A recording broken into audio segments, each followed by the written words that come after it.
Écoutez, on verra ça. Sorti fin février. Fin février. Exactement. Ouais. Vous reviendrez nous en parler. Restez avec nous, s'il vous plaît. Un portrait d'un acteur dont il va falloir retenir le nom, c'est Tom Hardy. Super acteur. Incroyable. Méconnaissable. À l'affiche de Warrior cette semaine, déjà remarqué dans Inception de Christopher Nolan. On va le retrouver pour la suite de Batman dans The Dark Knight Rises. Fred Muraroto l'a rencontré et vous explique pourquoi Tom Hardy va devenir un incontournable.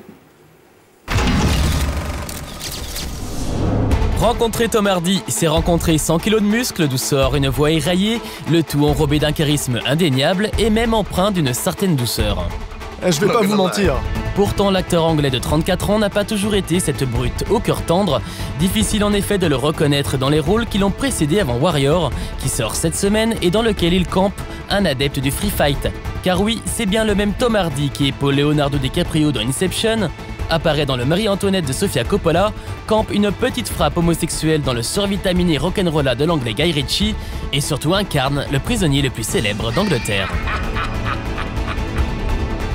Tom Hardy, pour moi, c'est vraiment une énigme dans le sens où, quand on dit qu'un acteur est caméléon, vraiment c'est lui la définition, parce que j'ai même du mal dans Warrior, j'ai du mal à reconnaître le mec que j'ai vu dans Bronson, etc. et tout. Je trouve ça assez impressionnant, cette capacité, sans absolument aucun maquillage, etc., à avoir une autre gueule, quoi. Car l'outil principal de Tom Hardy, c'est son corps, qu'il façonne à sa guise en fonction des rôles qu'il interprète. C'est mon principal outil comme acteur, ça et ma voix. Mais la voix fait partie du corps, pas vrai?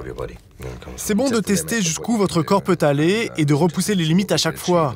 Et une fois que c'est terminé, c'est terminé. Mes rôles sont assez différents de ce que je suis dans la vie, donc c'est intéressant de tester ces univers pendant quelques mois, mais ce n'est pas ma vraie vie.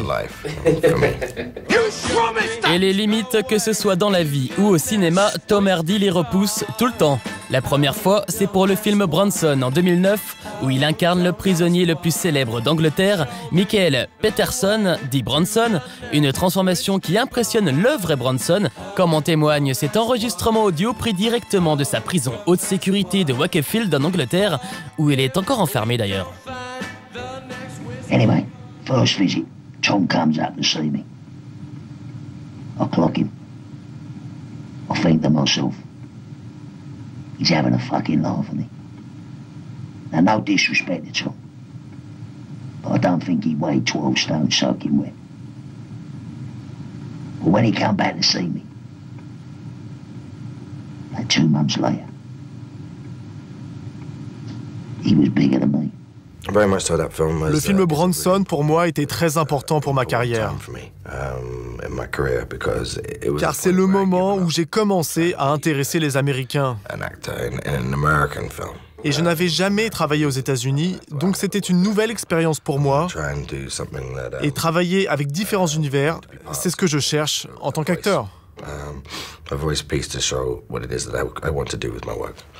Aux États-Unis, l'acteur est très vite happé par le système hollywoodien, toujours friand des transformations physiques qui font des acteurs de sérieux prétendants à l'Oscar. Pour moi, Tom Hardy, c'est un peu la grosse brute, au cœur tendre, comme l'aime vraiment Hollywood.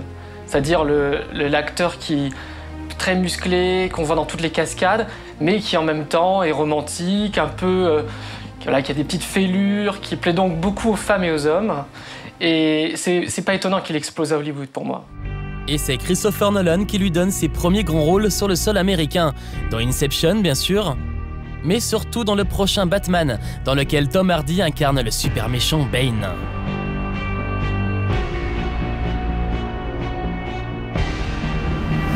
Encore un rôle tout en muscles comme en témoignent ces clichés pris sur le plateau du tournage.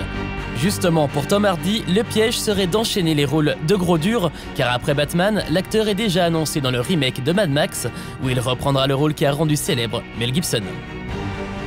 Là, c'est vrai qu'en 2012, il va enchaîner Batman et Mad Max. C'est quand même deux rôles qui sont un peu caricaturaux, quelque part, pour un acteur qui voudrait faire autre chose.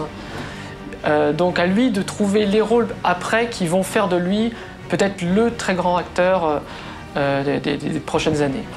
Il a vraiment l'ouverture sur tout, c'est-à-dire qu'effectivement, je pense qu'il peut être crédible en héros de blockbuster parce que déjà il a un physique hors du commun et en même temps, visiblement, c'est quand même un mec un peu torturé, un peu clash, donc c'est vrai qu'on peut se dire qu'il irait bien aussi dans le cinéma dit plus d'auteur ou plus confidentiel, donc c'est vraiment à lui de choisir, je crois.